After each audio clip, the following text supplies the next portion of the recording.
ሰላም ጤና ይስጥልን ውድ ተመልካቾች፣ ዛሬ ስለ ኢትዮጵያ ያለውን አሁናዊ ሁኔታ እንመለከታለን። በሀገራችን ውስጥ ሰላምና መረጋጋት አሁንም ትልቅ ፈተና ሆኖ ቀጥሏል። በተለያዩ አካባቢዎች የጸጥታ ችግሮች ይታያሉ።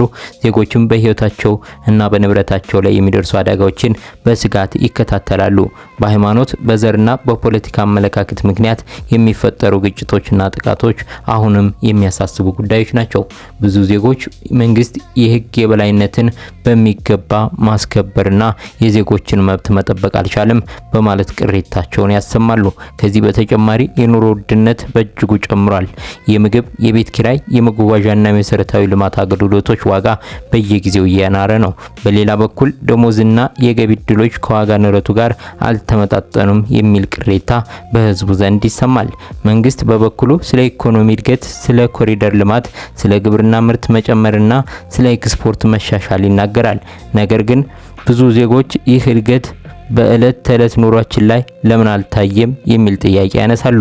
እውነተኛ ልማት የሚባለው ህዝብ በሰላም ሲኖር፣ ህግ ለሁሉም እኩል ሲሆን፣ ወጣቶች ስራ ሲያገኙ፣ ኑሮ ውድነት ሲቀንስ እና ዜጎች ስለ ነገ በተስፋ ሲኖሩ ነው። ስለዚህ ዋናው ጥያቄ ይህ ነው። የሚነገረው የእድገት ታሪክና የህዝቡ የእለት ተዕለት እውነት በእርግጥ ይጣጣማሉን? ወይስ አሁንም በሀገራችን ውስጥ የሰላም፣ የፍትህ፣ የኢኮኖሚ ፈተናዎች በልማት ንግግር እየተሸፈኑ ናቸው? እናንተ ምን ትላላችሁ? ሐሳባችሁን በኮሜንት አካፍሉን። ቪዲዮውን ከወደዳችሁት ላይክ ያድርጉት። ቻናሉንም ሰብስክራይብ በማድረግ ይደግፉን። እናመሰግናለን።